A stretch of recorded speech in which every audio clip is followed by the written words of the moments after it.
வணக்கம். மக்கள் அனைவருக்கும் ஒரு மகிழ்ச்சியான செய்தி. அனைவரும் முயற்சி செய்து பாருங்கள். 25 வயது வரை இருப்பவர்கள் செய்ய வேண்டாம். மற்ற அனைத்து மக்களும் செய்யலாம். உங்கள் உடலில் எந்த விதமான உபாதைகள் இருந்தாலும் கவலை இல்லை. அனைத்து உபாதைகளையும் தீர்க்கக்கூடிய ஒரு விஷயம் சொல்லுகிறேன். அதை செய்யுங்கள். மருந்து இல்லை, மாத்திரை இல்லை, உடற்பயிற்சி கிடையாது. இதை யார் செய்யக்கூடாது என்றால், புதிதாக திருமணம் ஆனவர்கள் செய்யக்கூடாது. அதே போன்று ரெகுலராக தொடர்ச்சியாக கணவன் மனைவி இரவில் ஒன்று சேர்பவர்கள் செய்யக்கூடாது. பிறகு உடல் உழைப்பு அதிகமாக இருப்பவர்கள், அதாவது வேலை இடங்களில் போய் அதிகமாக உழைப்பவர்கள், அவர்கள் செய்ய வேண்டாம். அவர்கள் உடல் ஆரோக்கியமாக இருக்கும். மற்ற அனைத்து மக்களும் இந்த பயிற்சியை செய்து பார்க்கலாம். உங்களுக்கு எந்த விதமான செலவும் கிடையாது. உடலில் உங்களுக்கு கால்கள் வீக்கம் கொடுத்து கால்களின் குத்தினால் உங்களுக்கு பள்ளமாக இருக்கிறது, அது போன்று இருப்பவர்கள் செய்யலாம். தைராய்டு உள்ளவர்கள் அவர்களும் செய்யலாம். மூட்டு வலிகள், உடல் முழுவதும் வலி, மூட்டு வலிகள், ஜாயிண்ட்டுகளில் வலி அல்லது குத்துவது, இது போன்று இருப்பவர்கள், முதுகு வலி இருப்பவர்கள், எண்ணற்ற பலவிதமான நோய்கள் இருப்பவர்கள், உடல் முழுவதும் வீங்கி இருக்கும் அல்லது முகம் வீக்கம் இருக்கும், அது போன்று இருப்பவர்கள், பல ஆயிரக்கணக்கான பிரச்சனை இருப்பவர்கள் இந்த முயற்சியை செய்து பார்க்கலாம். பாதாம் பருப்பு சாப்பிட்டால் உங்களுக்கு எப்படி பலவிதமான நோய்கள் தீருமோ அதே போன்றுதான் இந்த முயற்சி உங்களுக்கு நல்ல பலன்களை கொடுக்கும். ஆனால் சிலருக்கு முட்டையெல்லாம் சாப்பிட்டால் கூட முகம் வீங்கி போகும், உடல் அதிகப்படியான பிரச்சனைகளை ஏற்படுத்தும், அதாவது மூச்சு பிரச்சனை எல்லாம் ஏற்படும். இந்த பயிற்சி செய்பவர்களுக்கு மூச்சு பிரச்சனை அது போன்று இருப்பவர்களும் இந்த பயிற்சியை செய்யலாம். எதுவும் இல்லை, சாதாரணமாக காலை உணவை எடுத்துக்கொள்ளுங்கள், மாலை உணவை எடுத்துக்கொள்ளுங்கள், இரவு உணவை மட்டும் தவிர்த்து விடுங்கள். பிறகு மாலை 6 மணி முதல் மறுநாள் காலை 9 மணி வரை தண்ணீர் குடிக்காதீர்கள். இது நல்ல பலன்களை கொடுக்கும்.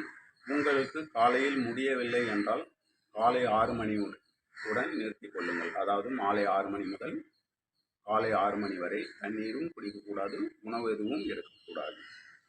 இது பலவிதமான பிரச்சனைகளை உங்களுக்கு தீர்ப்பது தெரியும். இது எவ்வளவு நாளைக்கு நீங்கள் செய்ய வேண்டும் என்று எண்ணுகிறீர்கள்?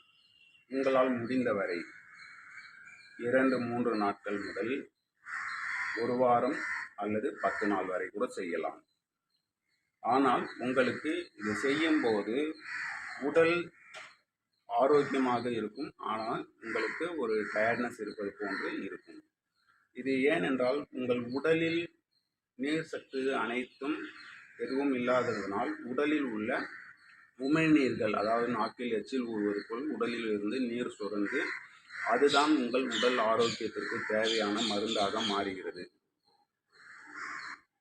இது மாதத்தில் ஒரு முறை இது போன்று நீங்கள் முயற்சி செய்து பார்க்கலாம். அனைத்து மக்களும், உடல் பருமனாக இருப்பவர்கள், எந்த விதமான நோய் இருந்தாலும் நீங்கள் இந்த பயிற்சியை முயற்சி செய்து பாருங்கள். உங்களுக்கு நன்றாக இருக்கிறது, இது நான் தொடர்ச்சியாக செய்ய வேண்டும் அப்படி என்றால், அப்படி தொடர்ச்சியாக நாள் முழுவதும் செய்பவர்கள் காலை 9 மணி முதல் மாலை 6 மணி வரை, அதாவது மாலை உணவு சாப்பிடும் வரை உங்களுக்கு சத்தான ஆகாரங்களை நீங்கள் எடுக்க வேண்டும். அதாவது முருங்கைக்கீரை, கருப்பு திராட்சை, பழ வகைகள், காய்கறி, பச்சை காய்கறி வகைகள், இவை அனைத்தும் உங்களுக்கு உடலுக்கு தேவையான சத்தான உணவுகளாக இருக்க வேண்டும். ஏனென்றால் புரோட்டீன், கால்சியம் இது போன்று சத்துக்கள் குறையும் போது உங்களுக்கு பிரச்சனைகள் ஏற்படும். புரோட்டீன் உள்ள உணவுகளை எடுத்துக்கொள்ளுங்கள். இல்லை என்றால் எலும்புக்கு உங்களுக்கு தேய்மானம் ஏற்படும். அதனால் நல்ல உணவாக சாப்பிடுங்கள். அதாவது நீங்கள் தேடி சாப்பிட வேண்டும் என்ற அவசியமில்லை. நீங்கள் சாப்பிடும் உணவை சத்தான உணவுகளாக எடுத்துக்கொள்ளுங்கள். நோயாளிகள் அது போன்று இருப்பவர்கள், என்னால் இரவு சாப்பிடாமல் இருக்க முடியாது என்று இருப்பவர்கள் ஒரு கிளாஸ் பால் எடுத்துக்கொள்ளுங்கள், ஒரு டம்ளர் பால் எடுத்துக்கொள்ளுங்கள், அதை சாப்பிடுங்கள். வாழைப்பழம் 4 அல்லது 6 பழமோ எடுத்து சாப்பிட்டு பிறகு பால் குடித்துக் கொள்ளுங்கள். ஆனால் உங்களுக்கு இது 25 இல்லது 50% மட்டுமே உங்களுக்கு பலனளிக்கும். முழு பலன் வேண்டும் என்று இருப்பவர்கள் மாலை 6 மணி முதல் காலை 9 மணி வரை அல்லது 6 மணி வரை கூட இருக்கலாம். இது உங்களுக்கு நல்ல பலன்களை கொடுக்கும். நீங்கள் ஒரு வாரம் அல்லது 10 நாளும் முயற்சி செய்து பாருங்கள். உங்களுக்கு நல்ல பலன் கொடுத்தால் மட்டும் இந்த பதிவை உங்களுக்கு தெரிந்தவர்களுக்கு ஷேர் செய்யுங்கள். உங்கள் பலன் என்ன என்பதை கமெண்டில் தெரியப்படுத்துங்கள். விருப்பம் இருந்தால் தெரியப்படுத்துங்கள். இல்லை என்றால் உங்கள் சுற்றி இருக்கும் மக்களுக்கு இந்த நல்ல விஷயத்தை உங்களால் முடிந்தால் அனைவருக்கும் கூறுங்கள். மக்கள் நோயில்லாமல் இருப்பதே சிறப்பு. அதற்கான பதிவாக இருக்கும்.